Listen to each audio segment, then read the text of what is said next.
Hey, it's Anthony with Land Title, and I wanted to remind you all Happy New Year.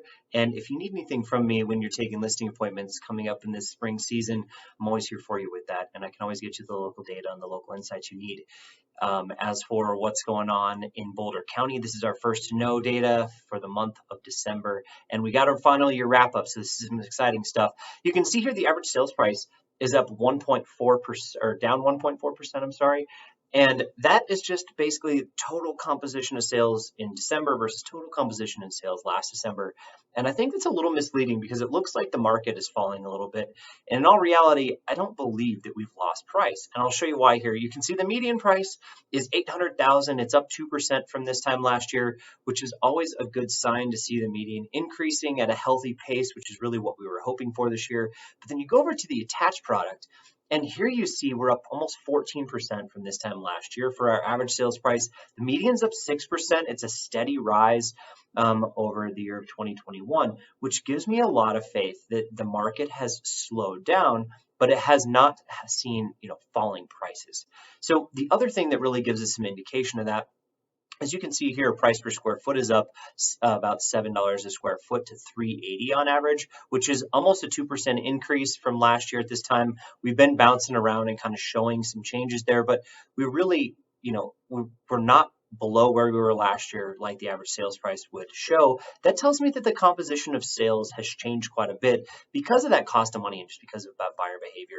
But then you look over at condo townhouse, and condo townhouses has been booming this year. So we have an 8% increase in the average price per square foot there, up to 408. So those are all good signs for a very healthy market, not that a market is falling, right? So here's the other part, and this is the one that I think is most important to articulate to your clients as you're going into this new listing season in the winter and into the spring is, active listings were only at 492. We're super low in inventory. Now, if you look to the past, we're at the same rate as where we were in 2018. 2019 is that green line at the top. There's a long ways to go. I mean, we're talking 800 units on 900 units on the market, 1,000 units on the market at any given time, right? So we have a long ways to go in this rising inventory environment we're about to be in and what we're in now.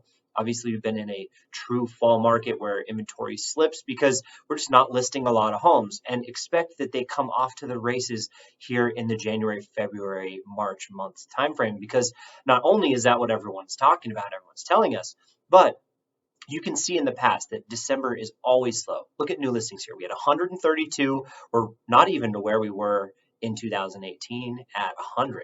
But, in the past, we're seeing somewhere around the 200 mark, right? So we're down 32%. But if you look at January numbers, we're talking 300, 400, 500 homes have hit the market in years past in the last few years. So expect a lot of listings to come to market and a lot of buyers to hit the ground running in the new year. Now, what does that mean? It means that demand is going to surge. So right now we only had 173 homes go under contract, 32% drop from where we were this time last year. But last year was an anomaly, right? So now going into a January, we should expect that we're going to see an elevated number of those under contracts with an elevated number of listings, but the month supply of inventory is only at 1.4 months. We're still in a huge inventory constraint.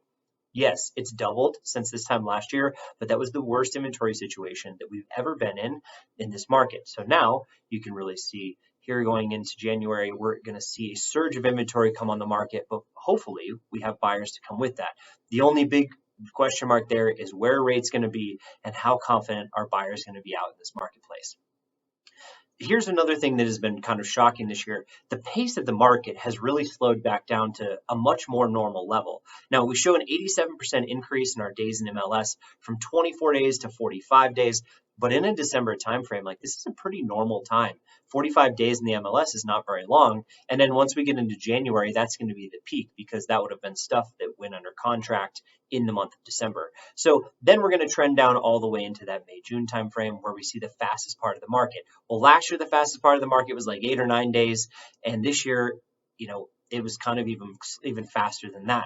So when we start to see that pace of the market increase as buyers really come out to market, that's what a normal market cycle looks like, right? Slow in the winter, fast in the spring and the summer. But the big difference in 2022 was that might be the best time to get a deal that we've seen in over a decade. We had a 97.2% list to sale price. And that number is 4% off of a year ago, but it's basically back to our 2012 numbers, 2014 numbers, somewhere back then. And it doesn't even take an account for seller concessions. So if you wanted a deal, December was your month to get a deal. You might barely be able to squeak one in January if you get hurrying. But either way, we're going to be off to the races, and this is a really good sign for the market, picking up some stability again. But here we are in a very unique situation running into 2023. Stay tuned for some of my market updates when we're going to talk about, the 2022 wrap up, what that looks like and expectations going into 2023. If you need sub-market data, always bug me about that. I'm here to help anytime you're taking a listing. So I'm Anthony at Land Title, and I'll catch you on the next video. Don't forget to like and subscribe to the YouTube channel.